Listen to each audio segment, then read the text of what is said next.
एक औरत अपने परिवार के सदस्यों के लिए रोजाना भोजन पकाती थी और एक रोटी वह वहां से गुजरने वाले किसी भी भूखे के लिए पकाती थी।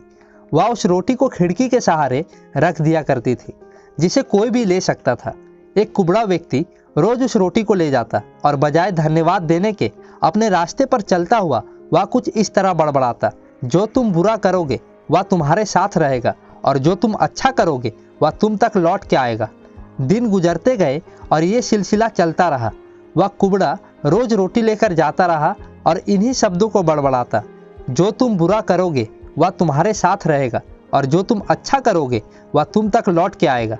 वह औरत उसकी इस हरकत से तंग आ गई और मन ही मन खुद से कहने लगी कि कितना अजीब व्यक्ति है, एक शब्द धन्यवाद का तो देता नहीं है और ना जाने क्या क्या बड़बड़ाता रहता है, मतलब क्या है इसका।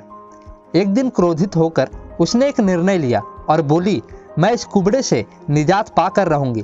और उसने क्या किया कि उसने उस रोटी में जहर मिला दिया जो वो रोज उसके लिए बनाती थी। और जैसे ही उसने रोटी को खिड़की पर रखने की कोशिश की कि अचानक उसके हाथ कांपने लगे और वह रुक गई और वह बोली, हे भगवान, मैं ये क्या करने जा रही थी। और उसने तुरंत उस रोटी को चूल्हे की आंच में जला दिया, एक ताज़ा रोटी बनाई और खिड़की के सहारे रख दी। हर रोज की तरह वह कुबड़ा आया और रोटी लेके, जो तुम बुरा करोगे वह तुम्हारे साथ रहेगा और जो तुम अच्छा करोगे वह तुम तक लौट के आएगा, बड़बड़ाता हुआ चला गया।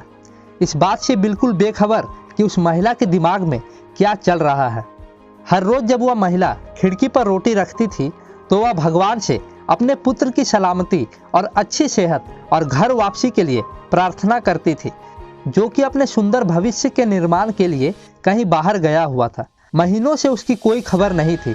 ठीक उसी शाम को उसके दरवाजे पर एक दस्तक होती है। वह दरवाज़ा खोलती है और भौचक्की रह जाती है। अपने बेटे को अपने सामने खड़ा देखती है। वह पतला और दुबला हो गया था, उसके कपड़े फटे हुए थे और वह भूखा भी था। भूख से वह कमज़ोर हो गया था। जैसे ही उसने अपनी माँ को देखा, उसने कहा, माँ, यह एक चमत्कार है कि मैं यहाँ हूँ। आज जब मैं घर से 1 मील दूर था, मैं इतना भूखा था कि मैं ज़मीन पर गिर गया, मैं मर गया होता। लेकिन तभी एक कुबड़ा व्यक्ति वहाँ से गुजर रहा था। उसकी नज़र मुझ पर पड़ी और उसने मुझे अपनी गोद में उठा लिया। भूख के मारे मेरे प्राण निकल रहे थे। मैंने उससे खाने को कुछ मांगा। उसने निसंकोच अपनी रोटी मुझे यह कहकर दे दी, मैं हर रोज़ यही खाता हूँ, लेकिन आज मुझसे ज़्यादा ज़रूरत इसकी तुम्हें है। ये लो और अपनी भूख को तृप्त करो। जैसे ही माँ ने उसकी बात सुनी, माँ का चेहरा पीला पड़ गया और अपने आप को संभालने के लिए उसने दरवाजे का सहारा लिया। उसके मस्तिष्क में वह बात घूमने लगी कि कैसे उसने सुबह रोटी में जहर मिलाया था।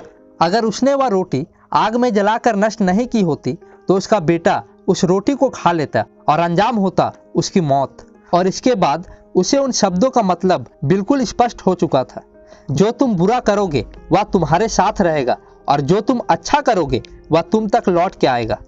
दोस्तों, इस कहानी से हमें ये सीख मिलती है कि हमेशा अच्छा करो और अच्छा करने से अपने आप को कभी मत रोको, फिर चाहे उसके लिए उस समय आपकी सराहना या प्रशंसा हो या ना हो।